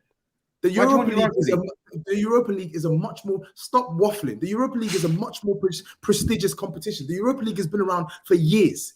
And it was called the UEFA Cup. The ultimate prize of winning the Europa League on top of the money on top of the more money you make from the Europa League than the Conference League is you get Champions League football and you get the silverware. You get Champions League football and you get the silverware and you get a chance to play in the Super Cup. And you get a chance to play in the Super Cup against the winners of the Champions League. How close you come to winning that Europa League? No, genuinely, big man thing, stop comparing the Europa League to the Conference League. I'm saying it's a second tier. It's second tier European competition. It hurts me. Stop doing it. It's pathetic, bro. But it's a second tier competition, though. I'm not. Yeah, but it still holds weight. It still holds weight. What, the Conference League? I'm saying the Europa League holds weight. When we won the Europa League, I was like, cool, it's not the Champions League, but we're still going to the Super Cup final. We're still qualifying for the Champions League, and we're still picking up significant silverware because this competition has been around for a very, very long time. The Conference League is very new. The Conference League is very new. It feels like a Nations League. The Conference League feels very much like the Nations League. No, but let's stop shitting on the Conference League because it's new, because the FA Cup was new once. So it's the same thing, bro. It don't matter. I think you rate it because you the Premier League isn't you even fucked up that in the Europa old. League last year, and now you're trying to prop up the Conference League because you're in it, and you fucked up the Europa League last year. If you had won the Europa League, you'd be in the Champions League. If you let me be real with you, right? You are very shameless. If you had won the Europa League last year, you would have effectively qualified for the Champions League this year. You would shit on the Conference League right now. You would. Nah, I wouldn't shit on it. You would. And you would, shit on especially if Tottenham win it. If Tottenham win it, I would say we're better than Spurs. If Tobs was in a Conference League semi-final and you had won the Europa League and been qualifying for the Champions League this season, and Tobs was in and Tobs was trying to gas up Conference League, you would shut him down immediately. You shut him down, bro. We don't even need to do hypotheticals. He was the same man that was taking the piss out of the Conference League when they were in the Europa League last season. He was taking the piss. He was taking the piss, bro. So we don't need to do this. No, I'm not gonna let you try and wordsmith your way out of this one. You're not gonna change my opinion. That's a lie. That's a lie. Objection. I don't like the competition. I don't like the caliber of teams. I don't like the strain of the season. I don't like the reward you get at the end of the competition. I don't think it's fair. I don't think it's justified. Thank you very much, that comment. But listen, that's a lie because I didn't take the piss out of the Conference League. I took the piss out of Spurs for losing in the Conference League. I took the piss out of Spurs for losing in that competition. We haven't lost in this competition, right? Okay. So you've got nothing to take the piss out of us for. And at the end of the day, Matisse, you can sit here and say, oh, it's new, it's new, it's new. You can't take the piss out of something for being new because everything was new at one point. Everything was new. The Premier League was new at one point. The FA Cup was new at one point. The League Cup, the Europa League, the Champions League. Everything's been new at one point. But at the end of the day, it is a trophy. What is this game about? It's about winning trophies. And what I said on DR Sports, in 30 years' time, right, we'll look back. We have something physical, material that will say, we did something. We achieved something. We won something. Arsenal will not have, well, they won't even remember it. They won't even look back and go, oh, yeah, like we finished second. Remember that? Oh, mate. Like, and if they do, they've fallen off a cliff since in the meantime. Do you know what I mean? They've been better this season, regardless, right? They have been better over the course of a season than West Ham. I can say that. No ifs, buts, and maybes. But if we win that, who has had more success, right? Because qualifying for a competition that you're not going to win, right? I'm sorry, you can't put that in your trophy cabinet. That's not on your honours list. No. At the end of the day, we've had more success in the silverware department. Okay, so by your logic, if you don't win that, Burnley have had a better season than you. Well, if we're saying no, but that's not no, because why? They've won a trophy, they've won the league. Trophy. Why? They've won their league, but they've had a better season than you. No. Well, they've had a more. You just said it's a qualification trophy. So as it stands now, the Conference League is a qualification trophy for the Europa League. No. We're not doing this. Because they've had probably a more success. They've had more forward momentum than West Ham. If we don't win it, because they've gone. Let me say where I agree and where I disagree. Don't compare the Conference League to the fucking championship. Let's not do that. Liverpool's team that would you rather win? Liverpool's team that won the League Cup in 2012 is not necessarily more memorable than the team that hit 97 points, because we talk about the team that hit 97 points more often than the team that won the League Cup in 2012. Where I do agree with you is that the fact that Tobs and Tottenham have been starving of trophies since 2008. If you were in it, I think that at that point you have to accept it and you have to go and win it. You have to. Have I denied that? Yeah, but you haven't denied that. But have I ever denied that? You haven't denied that. You haven't denied that. To be in, that's like saying, right, I don't want to be in any cup competitions. Like, no, it's not. It is not. Because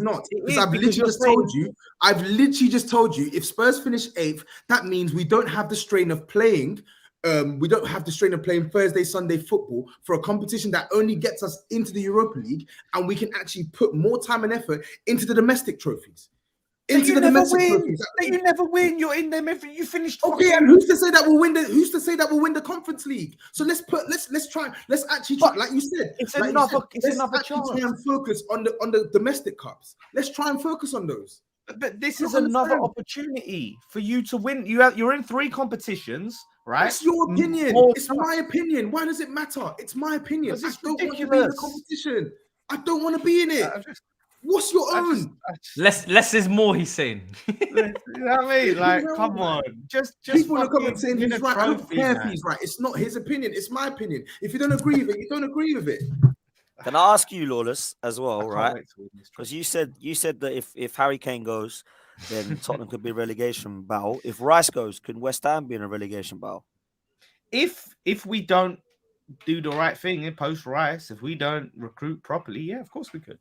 Okay, that's fair. Fair enough. I like that. Just we'll wrap up on that. Lee Sims says Tobs great at defense again. So why isn't Romero a bozo given everything he's shown this season? Please explain. He is a bozo, and he said he was, to be fair. I called him a bozo. He did call him a bozo, to be fair. He did. But he's the best bozo. He's the best bozo defender at the club, but he's a bozo. This super chat says, Chelsea could have been the first ever representatives of England to win the first ever Champions League, but English teams didn't rate the Champions League at that time because it was new. Conference League is good. Listen, for me, we've already won Champions League, Europa League. So I'm looking at that. I'm not looking at Conference League. But why are you ignoring what? But everybody else here has never won those 2 things, even Potts as well. So maybe he should win Conference League. But he's made a good point though. You thought you were too good for the Champions League when it first come out because it was new. Oh, I wasn't. Listen, I hear that, but I wasn't born them time there. So but if you was, you would have been saying the same shit now. It's new. Ooh. It's new. You would have been one of them. I'm not saying it won't gain credibility. I'm just saying right now I'm not interested. I think Jose Mourinho winning the first one gave it so much credibility, gave it so much prestige. A manager of that caliber celebrating it, getting it tattooed on his body, kissing it, crying, all of that stuff. It gave it weight. Him winning it the first one, best thing that could have happened to that trophy. Fair. That's fair play.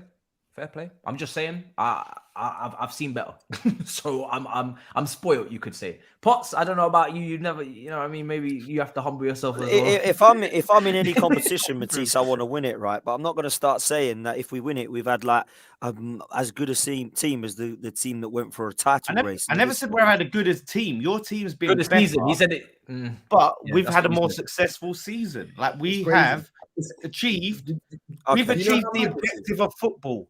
We know how mad this is. You have to. So, this whole London clubs carnage race for Europe was predicated on teams competing to finish as high as possible, highest they can. Right? It's crazy that we're letting this competition take up so much time. Where you being in this competition means outside of West Ham means you have underperformed. You have not met your target. If you qualify for this competition. Chelsea, Spurs, Arsenal. What does that mean for your season? It means that you have not met your target. Mm-hmm. It means that you have not met your target for that season. But you can say the same about Europa League. You can say the same about Europa League. You can say the same about Europa League. Because if you qualify for Europa League, it means you've not met your target finishing the Champions League. I don't get your point. Well, you're saying that basically it's a failure. You've underachieved to be in that competition because you haven't met your target. Yes, because you finished 7th. You've not finished in the top 6. You couldn't even finish in the Europa League spot.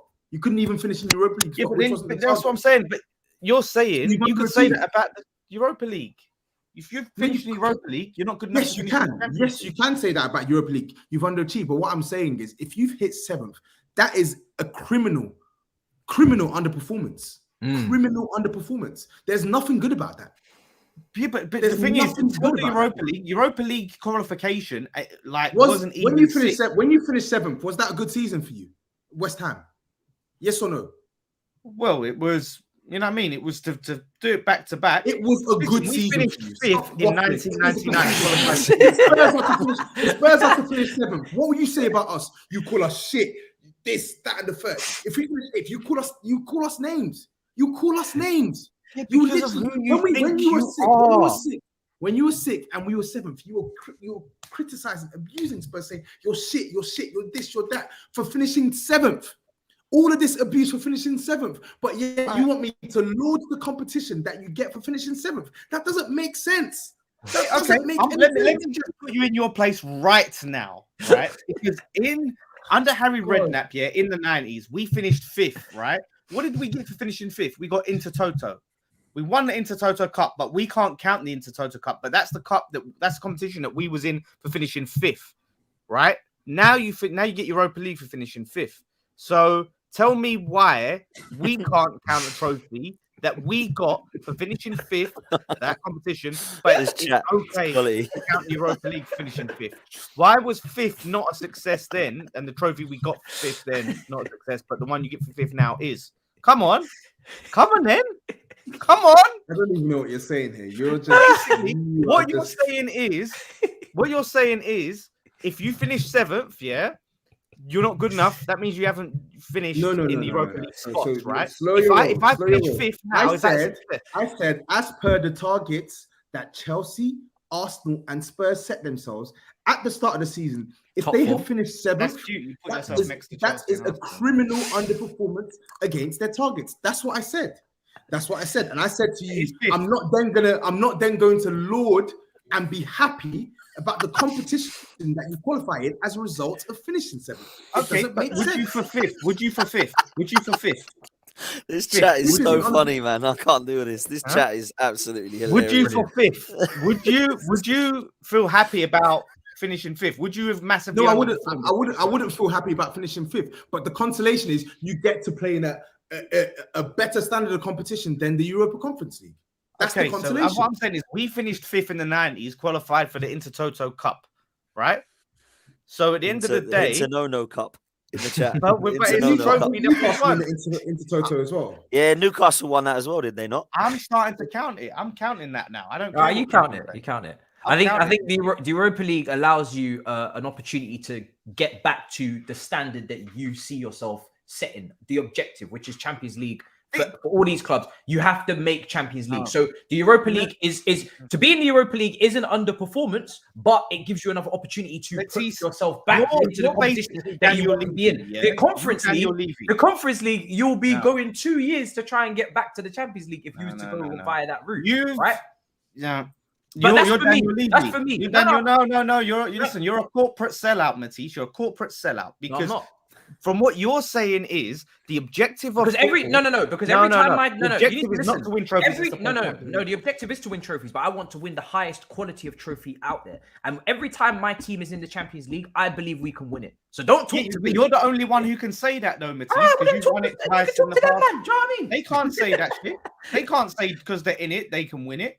Every time my team is in it, I believe we can do something. Do you know what I'm saying? That's fair for you to say that. That's fair for a Chelsea fan to say. It's not fair for an Arsenal or a Tottenham fan to say that. It wouldn't be fair for me to say if we got in there that by us qualifying. We haven't said that. You just don't like the fact that I don't want to be in the talking about Matisse's point. I'm just saying it wouldn't be. It's fair for Matisse to say, I believe we can win it. It wouldn't be fair for you to say if you did. Mm-hmm.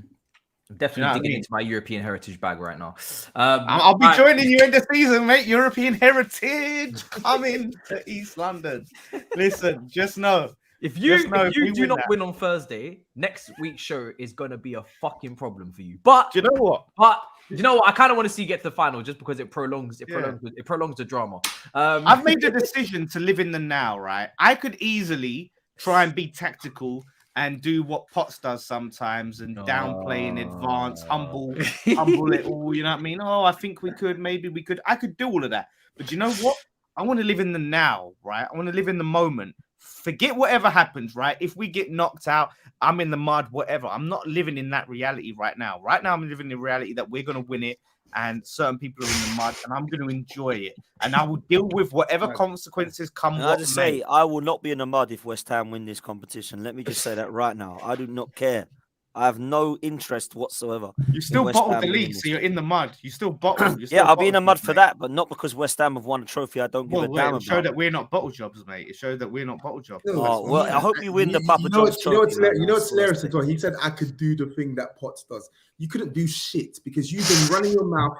You've been running your mouth about winning this competition all season. There are mountains of evidence, clips of you saying we're winning it. So even if you wanted to change tact and say, oh, we could, it's never going to work. It's too late. It's too late. It's too late. You've already gone That's early. If the You've ref already gone costs us big, or and you've been something, saying I'm all off the hook. season you're going to win it. So now you better go and win Context the matters. competition. If you win I that know, but- competition, you're right. I'm going to be mudded on top of the mud I'm carrying for Spurs. I'm going to be mudded. But if you don't win this competition, you are. I swear to God, you're finished. You're going to want to punch me in the face. I swear to God. You are going to want to. If you win it, you're going to want to punch me in the face. You're finished. You're finished. What? Wallahi, you are finished. Wahali, you're finished. You are finished. Don't bro. Wahali I swear me, to God. mate. Don't I Wahali swear to me. God. If you don't win this competition, I'm speaking to Skullduggery. I swear. I'll even pay him myself. If you don't win this competition, I'm speaking to Skullduggery. I will pay him myself, and you are going to be absolutely muddied. I swear. Blammed. You can have any money left over after giving me that 100 We're quid. going to yeah? be blammed. Yeah. End of the day, though, right? Look, that's fine, but just in case, obviously, if there's a bad referee decision or whatever, I'm off the hook. Don't care. I don't think he gives a shit. Don't give I'm a not gonna shit. lie to Don't you, I don't care. think he was- Go win it. Go win it. I don't Danny care. says, Don't- Lawless, you will never finish above Spurs. Accept it. Lawless, let the Is he people know hit what to his fight head? for you. Has he got amnesia? Has he literally got amnesia or something? Like, literally, like 2 seasons ago, we finished above them. What's he talking? Let them know where to find you, bro. It's been a pleasure. West Ham fan TV. We'll be doing a watch along for the Outmar game on Thursday. Hopefully, there's some content from Nikki and them out in Holland. So look out for all of that at the Lawless on Twitter, the Lawless. Yeah, mate, and it's gonna be a crazy ride. It's gonna be a very crazy ride. I'm in the ballot for the final tickets. Hopefully, I win a ticket and I will be out there in Prague to see my team lift a trophy. Some people can't relate. Let's just see. Tobs, let the people know where to find you. It's been a pleasure. Tap in Tobs on all socials. Don't wear it out. There you are. And Potts, let them know where to find you, bro. It's been a pleasure as always.